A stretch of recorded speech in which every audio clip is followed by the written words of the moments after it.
The following is a production of Handed Down Sports Media.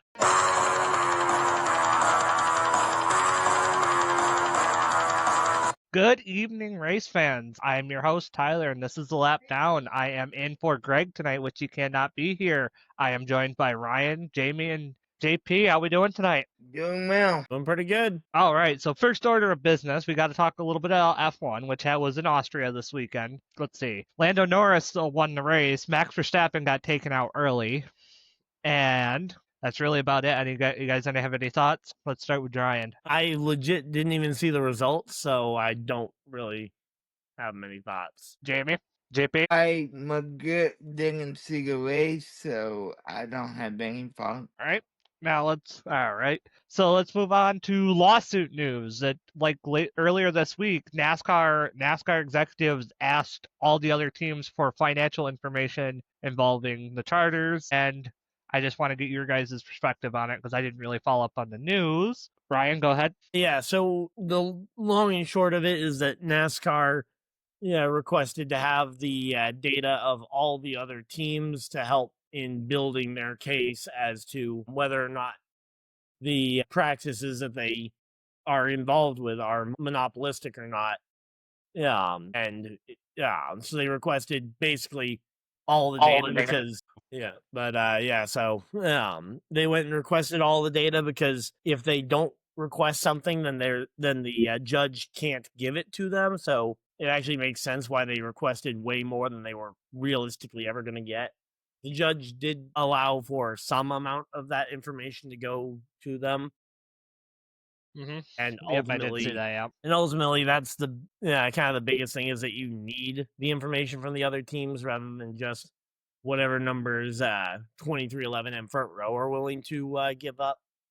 That way you have kind of the unbiased kind of control line of, okay, here's what normal numbers look like in the average of the other 13 teams who all signed on to this new agreement. I mean, yeah, I saw a little bit of the news on the fact that the judge did turn down how much information that NASCAR wanted to get at NASCAR. They allowed certain information, but the judge turned it down and let them take certain information rather than all the information they wanted. Yeah, Jayme, but again, sorry, go ahead. Jayme, you have any thoughts on that? Sorry, having issues here.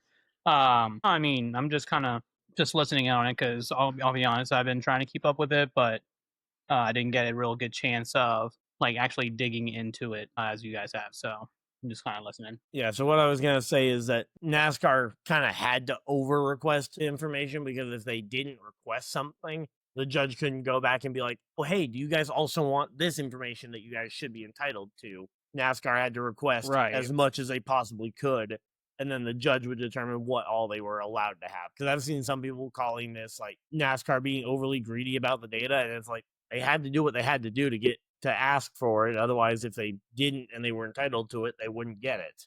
Especially with the team. I mean, that's just normal lawsuit practices. Confidential information as well from other teams. That makes it hard on NASCAR's part to even remotely get the information without a court order. Yeah, exactly. JP, do you want to add anything in, or did you not follow up on it? I did not follow up on it. All right, let's move on to the race weekend. We actually raced at Atlanta. The Cup Xfinity raced at Atlanta, and the trucks raced at Lime Rock Park. And Saturday afternoon, Corey Heim led 99 of 100 laps at Lime Rock Park. Should have led all 100. 100. But thoughts on the race, Ryan? I didn't really watch it, so. For Lime Rock Park, Corey Heim should have led wire to wire. The only lap he didn't lead was Lane Riggs got a really good jump on the restart and managed to win the race from the restart zone to the start finish line, and then proceeded to overdrive turn one and give the lead right back. So he led about 1% of a lap, and that's the lap that Corey Heim didn't lead. Other than that, it was wire to wire, and it's an extremely narrow track. As much as I love our Connecticut racetracks, I think that track is probably a little narrow for even the truck series to return to. I also wanted to add in the fact that I don't know what role did Mike Joy play in, because I was hearing that he was either in the booth or on this. Yeah, he was more in that old Rutledge Wood type role where he goes around the track and finds different things and tells some stories about the track. Jayme, did you watch the race at all? I mean, I watched majority of the NASCAR races this past weekend. Yeah, like Ryan said, like just domination by Heim, and there's not much to really go off of, because I mean, Yeah, when one guy leads every lap. yeah. But I will say, for Lime Rock, for a driver to be that dominant at a road course like that definitely says a lot about Corey Hyman, How good he is. his portfolio that he's building for street courses. So hats off to him and his team on that. Now, JP, did you watch it at all? You have any input on this? So I watched some highlights and I thought it was pretty good from what I could see. Mike Joy, for those that don't know, he did wave the green flag for that race. And he is one of the commentators I look up to.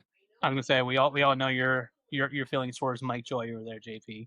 Don't get all teary-eyed on us over there. But yeah, like I mean, I've raced Lime Rock Park and I've seen like sports car races there. It's a very tight, narrow track. I personally don't, and I think Ryan said something about it the other day. I don't think they should return. Did watch the highlights.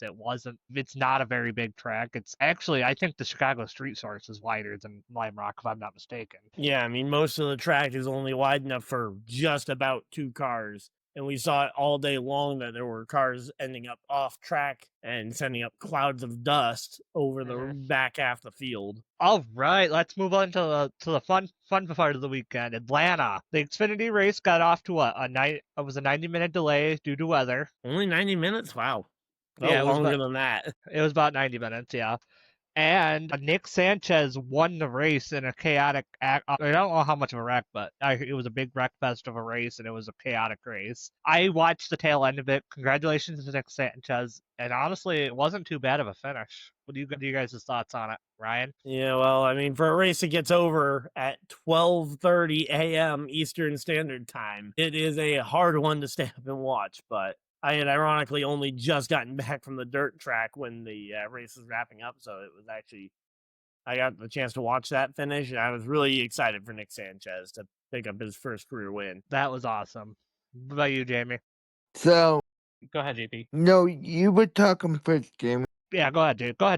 Go ahead. All right. So I was super duper tired, but the Xfinity race ran late, and I watched Nick Sanchez take a flag the next day. Congratulations to him. But man, it looked like they were all coming for him. He did a masterful job in the highlights to hold off all the causes that could came his way. I mean, you had guys that normally win in the Xfinity series right up his butt, and he still pulled it off. So big attaboy to him. Also, before Jayme speaks, Austin Hill actually had some major fuel line issue. I think it was a fuel line issue he had, or I think he was having issues. Yeah, I mean, he was out of the race before I got the chance to watch. Yeah, he went out early. Jayme, you got any thoughts on the race? Anything you want to point out? No, I mean, it's kind of just the track in general, for whatever reason, just seems to produce good races no matter what series is there. And for the majority of that race, like, I felt like Jesse Love had like the car to beat. Oh yeah, Jesse Love had the car all to beat, night long. 100%. He was going like front to back, always competing for the top spot. And then Carson Kvapil, Carson Kvapil, yep. Yeah, like Kvapil. still like learning and getting, because this is he a full-time He's driver? a rookie. Yeah, it's his First first full run, right? season. For being as young as he is and the lack of experience that he has and just the consistency is what I'm impressed with. It's pretty astonishing to see how consistent he is for how young he is. Same with Yep. Connor Zilic. Same with Connor Zilic and a lot of the other young guys who are like showing their talent despite having all the regulars and all the faster teams. There was a lot of like you would think back markers up there at the end last night too. Like Nick Sanchez was in the same car that Parker Kligerman almost won Charlotte Roval last Charlotte. season. Yeah. So that Like- car has speed. Sorry. I'm not going to take away from Nick Sanchez at all. Like, great win for him. But yeah, it's just Kvapil and Zilic and Love, they were the steady three like throughout the entire race. But otherwise, like for some reason, like Atlanta has been producing incredible racing, like you were saying, and the track is aging a lot better than a lot of people thought it was going to. Honestly, it reminds me a lot of like you remember how Daytona used to race before the repave back in 2011. That's what it Yeah. reminds me of. Are you talking Like the that's tandem racing? not tandem racing, like how bumpy Daytona was, handling Like mattered. 2006 era Daytona. Okay, yeah. Like Gen 4 era, early Gen 5, like 2008, 2009, 2010, where handling mattered, the packs were spread out, and it was just all, and that's how I grew up on pack racing. Was cars were handling all the place, handling mattered, and tires mattered. There was actually tires were a big thing this weekend too. That's very rare on super speedways nowadays. Yeah, because usually it's the fuel that you're conserving. But with Atlanta being so small, if you've noticed, even in the Xfinity race, notice how much they were lifting off going into the corners and controlling their runs? Yeah. They were lifting a lot. Like, and now look at Daytona and Talladega, they're in gridlock. I don't get it. Is it because of the size of the track or something like that? I'm just trying to figure that out. Yeah, I mean, I think it's definitely something to do with the size of the track, because at Daytona and Talladega, you can kind of just ride full throttle or close to full throttle and just kind of be bumper to bumper, versus at a track like Atlanta, one, there's not a lot of room for a third lane to the point where everybody can be just kind of happy in their lane. Yeah, Yes. everybody's always kind of just looking to see, like, okay, is there room for me to take a spot here? I personally think now, honestly, Elliott Sawyer, take notes. Honestly, like they need to do something with Daytona and Talladega's package to make it race more like Atlanta. Or not, my personal opinion, they should make it race more like Atlanta. I know the They just tracks don't are know how to aging. Pull that off. The tracks are starting to. The Daytona is starting to become as bumpy as it was before. Go ahead, Jayme. There's no way that you're going to be able to get the same style of racing that's at Atlanta at any of the super speedways. One, because of the distance of the tracks. Right. Two, I how understand that. wide those tracks are. Yeah. Those tracks are Again, super wide. so compared many to- options. They can reduce. I mean, my personal opinion is they should reduce downforce, honestly, because that's a lot of the reason why they're gridlocked. And the downforce and dirty air is way more prevalent on the bigger super speedways. But if you reduce the downforce, then we have the flying car issue that we've been dealing with for the last several years. There's no happy medium with this Gen 7 car. There is not. And that was going Yeah. to be my case in point is everyone's going to have their own nitpick. And unfortunately, with this car, the way it's built, it's not You're great not going to be able to. for racing. It's good for a hybrid. It's good for mile and a half. Not, it's good not so great for a short track. It's decent for road courses, but it's gotten better for road courses for sure, though. Like it actually has improved since 2022. that's why I said that that's is decent. And now let's get to the elephant of the room. Well, let JP honestly, guess. yeah, go ahead, JP. All right, so I honestly think that where are we? I'm sorry. We're talking about the Atlanta package. Yeah. So the Atlanta package, I think, needs no work to it, but It's literally the same package as they run at Daytona and Talladega. yeah. And so why are we kind of getting boring races at Daytona and Talladega, but Atlanta being shorter? It's because of the lower banking and the Yeah. radius, and they have more room on the back straightaway in front. Especially it promotes 3-wide racing on the straightaways, but then you got to funnel into the corners, which are not as wide, which makes more Yeah. sense. Which makes more sense, like you said, Tyler. But my biggest gripe, like this brings back to the point of super speedway, like it makes like I said, it makes, like Eric Estep said, it makes Daytona and Talladega look like a joke. It's like I said in the chat the other day. This is a great race weekend, and then we go to Daytona in August. It's 200-mile-an-hour choo-choo trains for 3.5 hours. I would disagree when I say that it looks like a joke, because you still have all 35 to 40 cars compact in a single bubble, where one single mistake could Right. pretty much like how the Cup Series ended in Atlanta. Massive We'll car get to that. We'll get to that. It there. Yeah. But I think it's not necessarily the driver's fault that with the current car, they're just stuck. They're on a freeway and they're stuck going 3 wide, 4 wide. Yeah, you really can't do anything about it. It's not their fault. Unless they really can't do anything unless they really overhaul the Gen 7 car, which I doubt they're gonna do. Yeah. Like I wish so we're just gonna have to suffer. We'll probably put a statement like before the race saying, "Hey, limit the amount of like saving fuel for racing's sake, for spectators, things like that." That would be cool if they would actually say something like that, but they're not going to overstep, because that's just being micromanaging on a sport that doesn't need micromanaging things. Well, like yeah, they then did you back come back in to go ahead, Ryan. Yeah, I was gonna say, because then you start getting into the question of, okay, at what point does NASCAR start officiating people who are saving too much fuel? It's like, okay.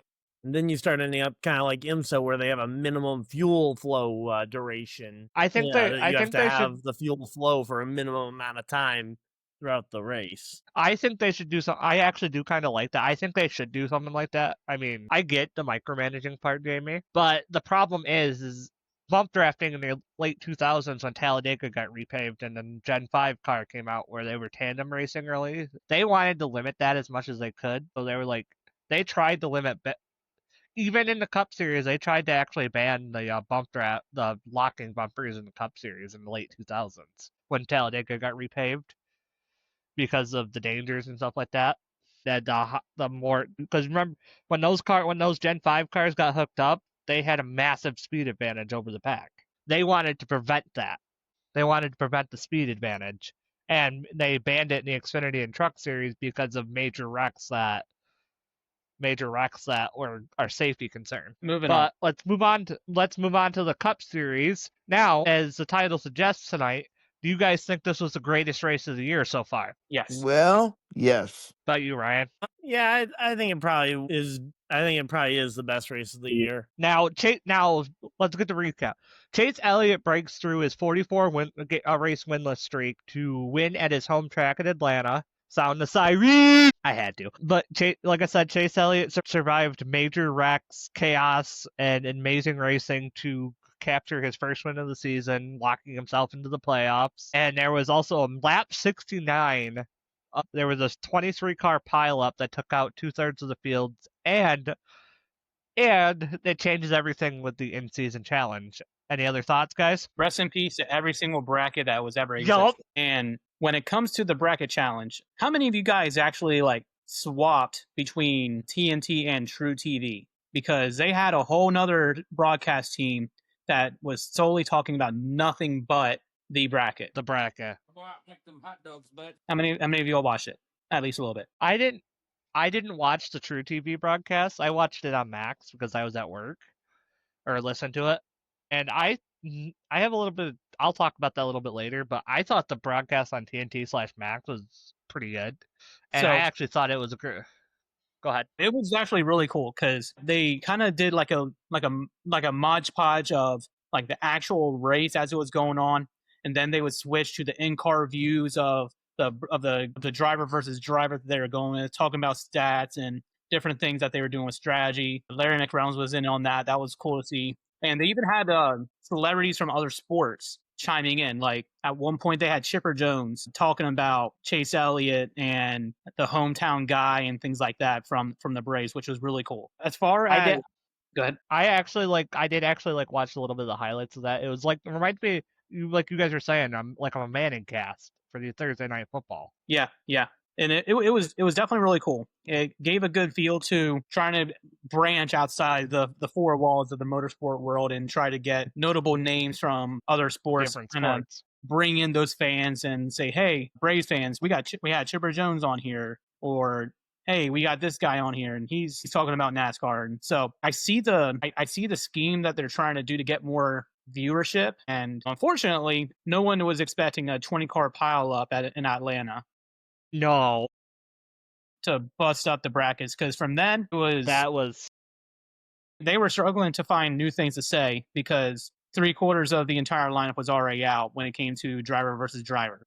Yeah, Ty Dillon had already locked up the win over Denny Hamlin. And he was I like, saw, for all you Denny Hamlin fans, I just beat your favorite driver in the bracket challenge. Yep. As Christopher Bell That's what lost you his should- battle to Stenhouse in that one. Carson hosts of our memes of the weekend were hilarious. How good was his fire suit? His fire suit was good. I loved it. Ross his Chastain was car- like, he man, was they got good. me wearing an apron, you're wearing jeans. That was pretty good. Now, speaking of JP Carson Hocevar, he was riding a Dente on the win. Go ahead, JP. So a little background on Larry McReynolds. I knew before everybody else that he was doing a bracket challenge broadcast. He was very outspoken of that when I interviewed him this last time, and he thought it was going to be really fun to do. And like I said, it also brings in the perspective of other sports fans and say, hey, this is how NASCAR is, and this is how we race. And honestly, with Atlanta, that was probably like, hey, this is pretty damn good racing. I could watch this every week. Ryan, you got anything on it? I mean, I think the biggest thing is I've seen a lot of people kind of with mixed opinions as to whether or not it should have started at a super speedway or not. Because starting with a super speedway and 2 road courses, you're almost increasing the odds of us having a seemingly random champion. Like, I could see a legitimate scenario where we have an AJ Allmendinger championship. I kind of actually have to agree with that. I mean, I actually like it because it's a wild card, like the first round being a wild card, and because of the big wreck, it changes everything. But I get what you mean. It definitely adds in some chaos, but between that and then also the untraditional, like, for example, on my bracket, I didn't have Denny Hamlin making it past round 2 because he's been so abysmal at the road courses. Yeah, didn't even make it out of round 1. A good driver like Denny isn't going to make it through round 2, no matter who he's going up against, pretty much, unless he end up getting Cody Ware for a round 2 opponent. Speaking of Cody Ware and Rick Ware Racing just got about out this last week. Speaking of, and he also had a top 15 finish.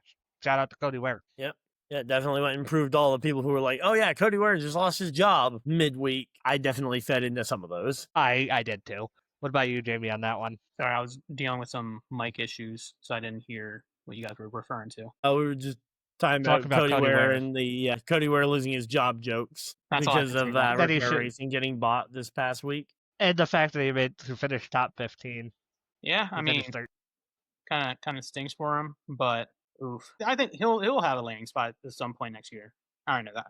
Yeah, and by the way, they haven't confirmed that they're moving off of him. Everybody was just making those jokes because now the team's not family owned anymore. The job security isn't necessarily there. Now, hey Jayme, I saw you getting a little nervous about the Alex Bowman stuff. Yeah, that was fun. I was talking with Greg the entire night, and as some of y'all may remember, I was supposed to be talking with Greg the entire night. Yeah, some of y'all may remember from the past podcast, me and Greg have a bet where if Alex Bowman does not win between now and Dover, so we got Chicago and Sonoma. So TikTok, Greg, TikTok. Honestly, that's fun. And back to that, me and Ryan made a bet, me and Jayme made a bet. Yes, I'm wearing the banana suit regardless of what happens because I think it'll be funny. Anyway, but yeah, I still think. But yeah, there was a shot where it looks like old SVG was gonna be contending for a win. Until he got spun out by, I think, Ty Dillon, I believe, right? Yeah, but I thought he spun himself out. No, he got tapped from the rear. Interesting topic, though, real quick. So there's 8 races left until the playoffs. Yep. Give Yeah, me that's out crazy. of how things are staying right now. Give me one driver above the cutoff line that won't make it come 8 races from now, and give me a dark horse that is not locked in and I'll have to that let me. could win his I'll have to win pull it his up. way. If you don't Aggie? mind. JP. AP, you want to go first on this one? Yeah. So I'm going to say Alex Bowman. You're gonna say Alex Bowman falls out of the playoffs. Yep. All right, and who's your dark horse that you have making it in? Believe it or not, Oh, trust me, because of believe it. the road course coming up, AJ Allmendinger. All I right, respect. not a bad I pick. respect. Right? All right. Who Okay, wants to go JP. next? Look at I have let's my- some praise at JP real quick. He didn't drink that funny juice that he drank a couple weeks ago. Yeah, you didn't go and say Cody Ware because Cody Ware got a top 15 this week. Anyway, I have mine actually. Go ahead, All Tyler. right. For mine, who's gonna fall out? I personally think It's possible. Definitely possible. and my dark He has some horse, decent my tracks dark horse, that he's decent at. be Eric Jones with I how mean, well he's with running how that cut line, and he's been the way he's he's running. had- I feel like he he's had an can. impressive 3 weeks. Oh yeah, something lit a fire underneath Legacy Motorsports, and both of them have been running fantastic. Who do you got? Who do you got, Ryan? All right. So, in the interest of being different, I am gonna actually pick someone that hasn't. I'm gonna pick 2 people who haven't been mentioned yet. I'm gonna say I think Bubba Wallace probably falls out of the top a bit. He's been sliding a little bit down the stretch here. I'm sure the lawsuit distractions aren't helping the 2311 teams at all. And for my driver that I think is going to get in, we've seen him so close, so many times. I think we're going to find Carson Hocevar finding his way in. The reason I personally didn't say Bubba Wallace because honestly, he was he was one of the obvious ones for falling out. Honestly, yeah. Well, again, I was trying not to pick the same 1 or 2 that you guys had already picked, and I don't see Reddick falling out. And Jayme, what do you got? Those are the only 4 above the cut line that haven't. Unfortunately, I don't see Reddick falling out because he's 128 points to the good. Yeah, he would have a horrific month of July. Yeah, and August. Yeah, like if he got DNQ'd 3 out of the 4 races in July and had an average finish, a couple average finishes in the month of August, then I'd be worried for him. But I don't see that happening.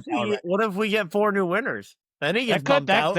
That could happen. That could happen. Actually, I mean, just hypothetical hippo here. But you go and have you have Michael McDowell and AJ claim the next 2 road courses. That's 2 brand new winners there. They got then Dover you have and Indy. The wildness of Daytona still to come, and you got plus Dover you have and Indy. still.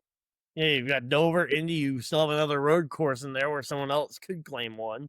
Hocevar and Gibbs have both shown race speed on some of the shorter. You have 3 road courses in the next month and a half. We got we got Chicago, Sonoma, and Watkins Glen coming up in a month and a half. I mean, I think the 3 road courses could have 3 different winners, although I do probably expect SVG to pick up a second one somewhere. I'm honestly shocked Sonoma is this late in the year, honestly, in July. Yep. Yeah. Grass is going to be even browner than usual. But anyway, Jayme, who do you got? I got Chris Buescher. Yeah. When you said Buescher, I was definitely in agreement there with you. And then in the route that I'm going to go for a dark horse, and this is where I was kind of steering it. I was looking at, and I think Ty Gibbs is going to get in. He's going to get a win, and he's going. I think he could. One of my picks for Chicago. My personal thing, I was either going to go Eric Jones or I was thinking Brad Keselowski with how well they've been performing lately. And that's part of why I don't think Buescher falls out, because all of RFK has really been surging this last little bit. I think Priest makes it in, honestly. I just think you keep saying names, and it's if you add another winner, let's say you add Gibbs as a winner, that moves that cut line even higher and higher. So it makes it harder for Priest to get in. I think Priest will probably end up in about first in about that second or third person out. Argument's sake, let's say Ty Gibbs wins the Chicago. Yeah, which is possible. He's been pretty good there. And McDowell gets Sonoma. Ooh. Say who gets Sonoma? Allmendinger. Okay, McDowell gets Sonoma. Let's say McDowell gets Sonoma.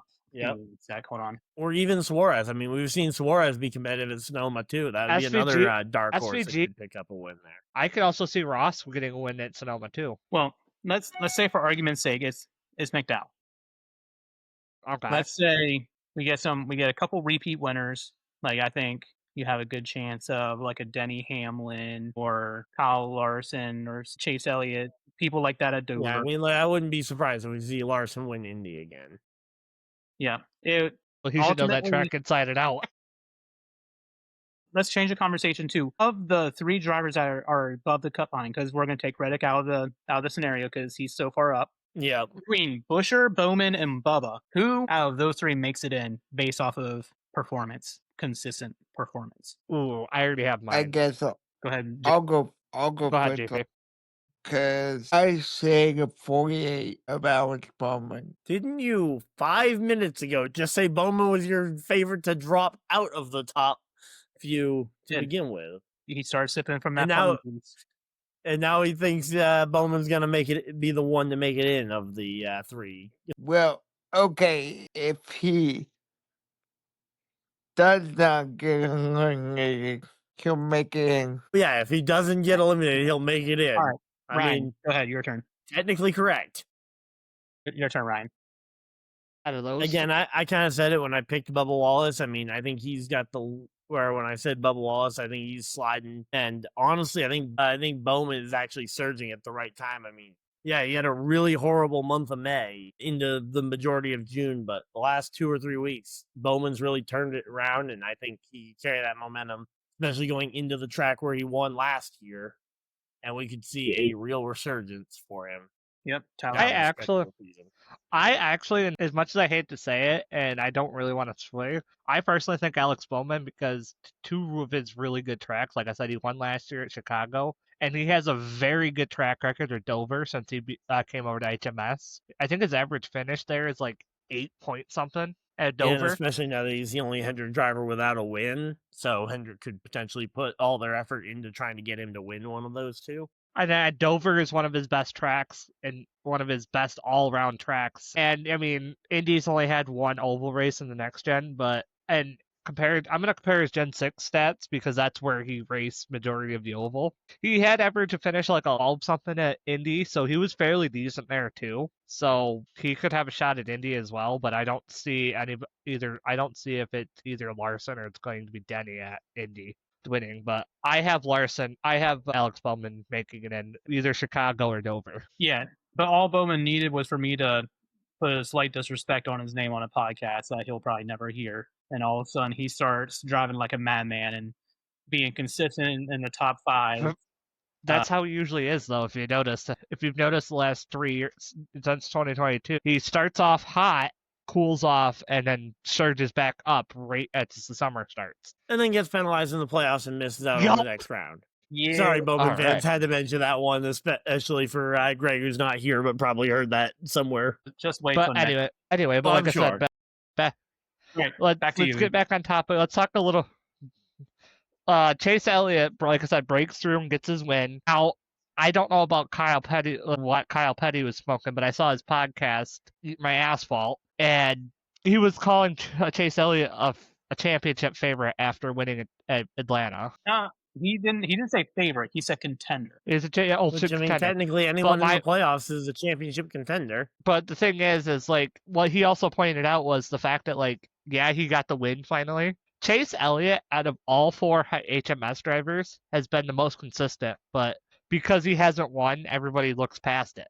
He's been the most consistent. He's But just quietly winning running. is also what it takes when you get into the Right. playoffs. When you get to that round of 8 to get to that championship 4, Right. a lot of the time it takes a win, especially if you don't have playoff points. Because coming into this week, he had 0 playoff points, and he still only has the 5 playoff points for the win. Yeah, and that But, He like, hasn't back- won a single stage. I was going to bring that up as well. Playoff points is going to make a huge impact on being a favorite for the playoffs. And he's been solid at these upcoming tracks. Like, some of the tracks coming up, he's been pretty solid at. I mean, he's run top Watkins 10. Glen, the Chase Elliott fan club meeting. not necessarily. I'm not saying he's a favorite. Yeah.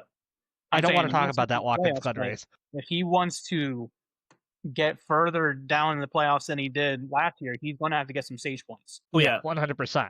He's He's gonna going to have have to And qualify. to his credit, he is in line for, I think, currently 10 playoff points as he's currently second in the regular season standing. So he'll get those if extra he does 10 hold points. on to that, he'll get some good playoff points. But If he that's can, an not a if he can guarantee. have if Chase can have a surge this summer, I think he honestly could win the regular season championship and get those. How many is it? 20 15. playoff points? 15. 15. Okay. I think Chase Elliott can win the. Okay, Go ahead, JP. it's time. It's time for JP to make a JP bold prediction. Not yet. We haven't gotten to race picks yet. Yeah. But continuing on the. Sorry, JP. We'll get your that bold predictions. We'll get that during race picks, which will be here shortly. Yeah, I've already. We're gonna get throwing together the wheel right now. But I did while Ryan's doing that. I disagree. I don't think Chase Elliott's going to win the driver standings regular season. Like, Because right now it's him versus Byron, and it's like a it's 24 him versus point Byron, and the only reason why it's him versus Byron is because Kyle Larson still is not himself, stemming from the double. Indy. And he's going to get right. He's going to get back in rhythm, and then And Larson will surge back up. He's going to start doing Larson type things. And I think at the end of the season, end of the regular season, it's going to come down to who has the better finish at the Daytona between Byron and Larson. That's where I think it's going to come down to. I still think Chase Elliott's going to get a significant amount of playoff points, though, because he's going to finish top 5 in this regular season championship. Yeah, problem is that once you get outside that top 3, the playoff points start falling off fairly drastically. Yeah, I know. I mean, it's not that he won't get any; he'll definitely get some, but the amount does start to drop off significantly there. Yeah, I'm not as high on Elliott Summer as Tylor is, or as I think JP might be. But yeah, all right. So moving on, this week we're in the Windy City of Chicago, the Chicago Street Course. Chicago. We got the Chicago. Anyway, speaking of Chicago news, before we actually move on, next year we might actually be racing at Chicagoland next year, but that's news for another day because it's still developing. But the Chicago Street Course, this might be the last year of a contract year of the Chicago Street Course, and it's a Xfinity on Saturday and Cup on Sunday. All right, let's get into. We talked about the rumors about other street courses in the future. Let's get on to that. Because I don't remember if we did that as a segment back when it was first breaking, or if we cut that from the show sheet. We got two possibilities. We got one possibility, one or two possibilities. I think San Diego. What was the other one? Philly. Oh, yep. So San Diego might be the more prominent one right now. I think San Diego makes a lot more sense than Philly because that gives you a second date out west in the state of California versus Southern California market. The only race out there is Sonoma, and with Philly already has a race at Pocono. Oh, and you got Dover right around there, and you also have Richmond right there too as well. You also have Richmond right there too as well. But with if it wasn't Philly, their area that they would be pinpointing it is right around the sports complexes because there is a whole section where you can drive on every angle around all the different sports complexes, around Citizens Bank, around Wells Fargo, around the lake. That'd be kind of cool. I mean, what if NASCAR did something like went to the Miami Autodrome and did that? Yeah, I mean, I think the big thing though with NASCAR and their selections of street courses is that they don't want to play second fiddle. I mean, if they were willing to play second fiddle, they could go and be the third year series at Long Beach. That's why they were thinking. That's why they haven't thought about Dallas because of IndyCar. Yeah, exactly, and same reason why they won't go to Miami. They don't want to be second fiddle to F1. And that's why they don't want to. I mean, I get it. Long Beach and IndyCar. IndyCar doesn't want to be second fiddle to IMSA or IndyCar at Long Beach, which I still think they should go to Long Beach, but that's just. I'm not sure Long Beach would be all that great a race either. I mean, it's a really tight track, so I mean, yeah. But I think San Diego would be good going around Petco Park and San Diego County Stadium right around there. That'd be kind of cool. Yep, but again, we're still probably at least 6 months away from hearing anything definitive on either of those. Speaking of schedules, those should be released in the next month and a half anyway. Yeah, I would like it if they would release the schedule like right around the start of the playoffs. That way you can market it for those 10 weeks of the playoffs. But I used to hate it when they would release the schedule in March for the following year because you announce the schedule that early and then you find out that, Las Vegas in the middle of the daytime in September really doesn't work too well, and they had to impromptu make it a Sunday night race, and that started Yeah, the 'cause slippery it's slope like of doing 100 multiple Sunday night races on Which I non-quality. like Vegas at night though is a pretty cool race. Yeah, it But just should have been a anyway, Saturday night to begin with. Anyway, now we're in Chicago. Rain's been played a factor in both races. Before we move on to picks, do you guys think rain will be a factor this weekend as well? Yes, because it always is. Always is. I And I actually say always is because the past 2 years there's been rain. Jayme, I got bad news for you, buddy. it's gonna be hot. I don't think rain will play a factor. Yeah, actually, it's 10 days. It's still 6 days out, so it could change. But it's looking like it's gonna be partly cloudy, but it's gonna be like 90 degrees, so it's gonna be really hot. That track's gonna be slick. There's a Yeah. there's a chance. Right?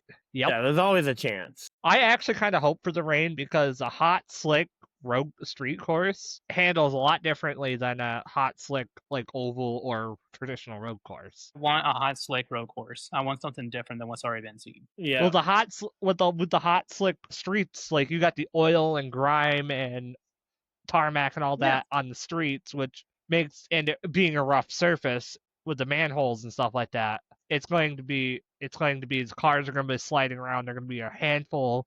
I actually think it might actually, if it stays sunny and it's going to be hot, I think it'll actually be a pretty good road course, be a pretty good race. That's what I want to see. And when you said is rain going to play a part of it, I'm going off of history. Like I think rain would be a part of it because it's been a part of it the last 2 years. But if I had my say, I don't want rain because Oh, 100%, yeah. then if you think about when they first went there between Larson and SVG and the Xfinity series, they were going toe to toe like for a majority of the race. And I think, and if it's hot and slick, that'll actually show the true like road course ringers. Exactly. That's their true element, which I personally think that plays to the advantage of AJ and McDowell. Even if McDowell's eliminated from the mid-season challenge, I still think he can push his way into the playoffs because this plays into his style of driving. Yeah, I mean, I think the biggest thing we got to remember, though, is that SVG obviously is going to be a factor as well. He won this race 2 years ago, and if it wasn't for an early DNF last year, he probably would be one of those names that would be possibly an average finish of 1.0. Joey Hand, Joey Hand was a factor last year too, as well. Yep. Yeah, I don't know if he's even on the entry list for this week or not. No, he's not. Okay, yeah. I think it's just the regular drivers this week. Anyway, let's get to race picks. Ryan, you got the wheel? We did one more. Green flags, black flags. Oh yeah, green flags and black flags from this past weekend. My apologies. Thank you for catching that, Jayme. JP, Alright. start. Go ahead, JP. You can go first. All right, the green flag goes to the 48 of Nick Sanchez for the hard work for his first career win. I respect that. And the black flag goes to what the heck are you doing? The NASCAR, What did NASCAR? They do Yeah, not. what? I ahead. have no idea where you're going with this, JP. Yeah, just go for it, JP. What do you see that tell we us didn't what see? you think. you kind of let me back up here. My black flag has to do with that big wreck we saw. I didn't see it live, but cutting 3-car pileup in the Cup race. That's kind of not preventable. It's kind of hard not to have that big of a wreck at a super speedway. Yeah, I mean, if we saw that at Daytona or Talladega, I mean, yeah, we'd talk about it being a big crash. Well, it wouldn't be a black flag for any of If us. you want that to be a flag because Daytona 2022.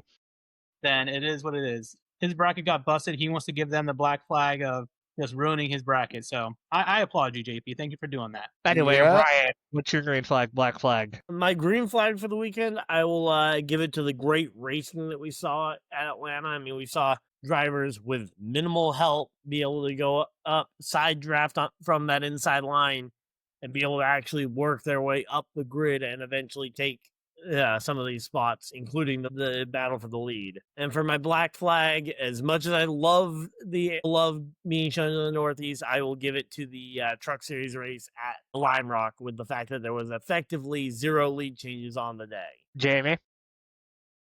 Ryan, you took mine. Yeah, All right, probably. I got to ad lib a black flag, but a green flag, Connor Zilic. Amazing weekend for Connor Zilic at Atlanta. He finished Especially really 'cause he well in was the cup involved race. in the big row. Yeah, like finishing 11th in the cup race in a third Trackhouse car.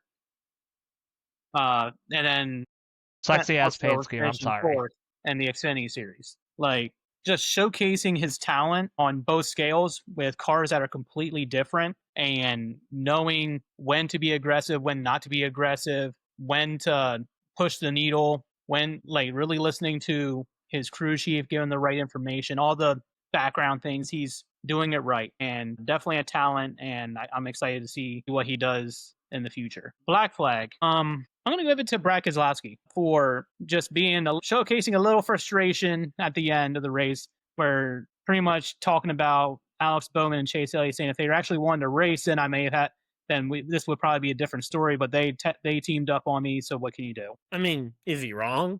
He's not He's wrong. not wrong, but He's it's not wrong, but it just sounded kind Just of whiny. saying. Sounded kind of whiny. Kind of whiny. it was whiny. Yeah.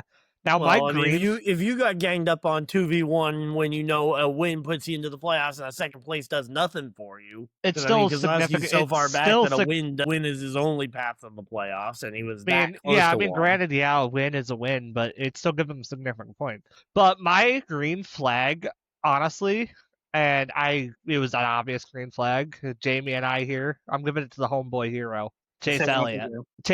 Chase Elliott breaking through, getting that win in front of his home crowd, and how emotional he got after the win in his interview. I've never seen Chase Elliott get that emotional. It's his second time winning at his home track.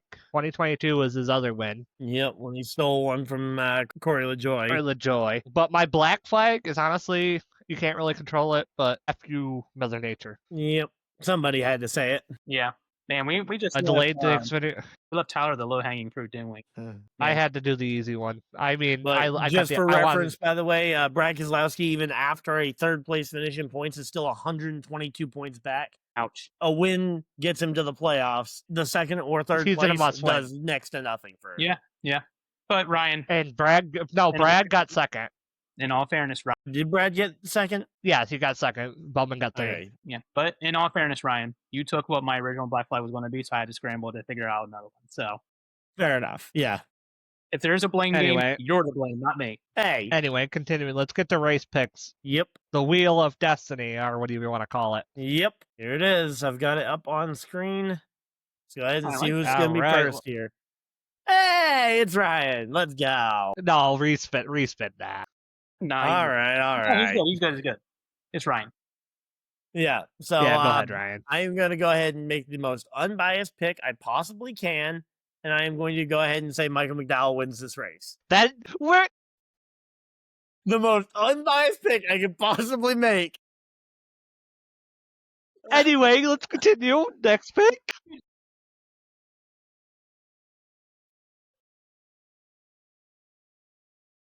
You're welcome. Jayme. Give me Damn it. SVG. Yep. Damn it. Kind of assumed SVG was going to go off the board there.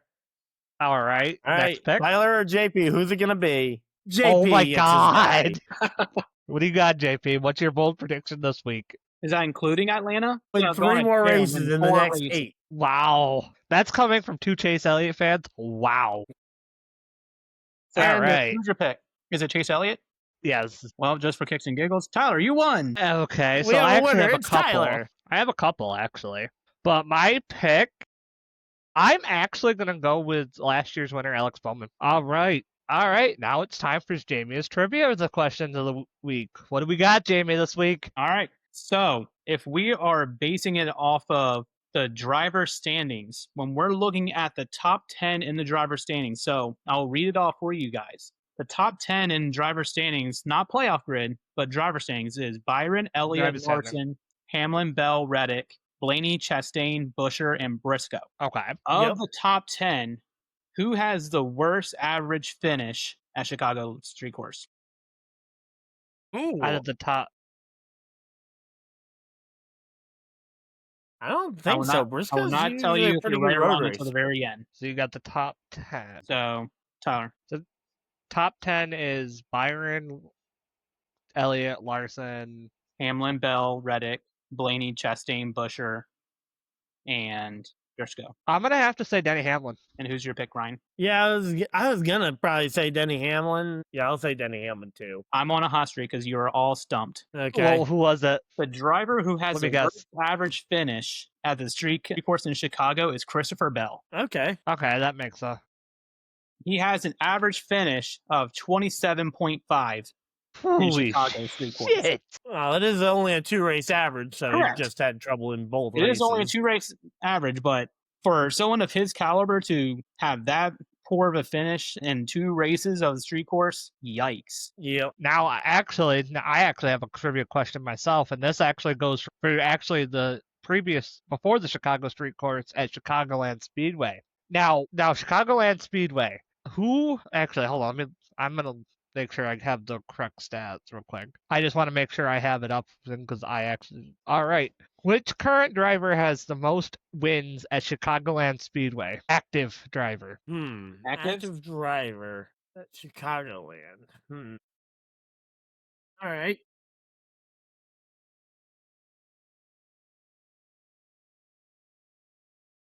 And this is all across all 3 series, all 3 trucks, Xfinity and Cup. So. All right. Well, I'll take the easy money here. I will take Kyle Busch, considering he runs the Xfinity and trucks more often than the rest. Okay. And he's Go got ahead. and he's got one of the longest histories of any active driver. Jayme, who do you got? I'm going to go Kyle Busch as well. You both are correct. Kyle Busch between Truck, Xfinity, and Cup. Once you said it was trucks, Xfinity, and Cup, I was like, yep, Kyle Busch. He racks up those wins in the lower series. So the cool part is he has 10 total wins across all 3 series, 5 in the trucks, 4 in the Xfinity, but only 1 in the Cup at Chicagoland. Fine job. Yep. Got one.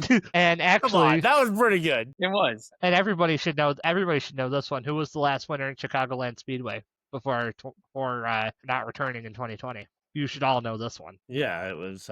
Yep. All right. I was trying to remember if they got a race in 2021 or not, because 2020, because we had kind of a couple years there before the Chicago street course. Yep, 2019 was the last race, and that was the one where the NBC tent decided to go for a ride with that nasty storm. Yep. And all right, that looks like it wraps it up for tonight, guys. Thank you to our sponsors tonight, Circle B Diecast. Use code LAPDOWN for $5 off your next purchase. And thank you to all of our affiliates down in the link below. And thank you for the Alkali Project for our intro now. This is the Lap Down. I'm your host, Tyler, joined by Ryan, Jayme, and JP. And have a good rest of your night. Deuces. Deuces. Shout out to all our other podcasts, including the Lap Down, Hard Count, Passing the Pigskin, and our new rebranded media called Handeddownsport Media. Go check us out on YouTube. Give us a like, comment, subscribe. All of our content goes on YouTube. We get the audio for the podcast. And if you're interested, we have the video podcast. Thank you for watching, and have a good night.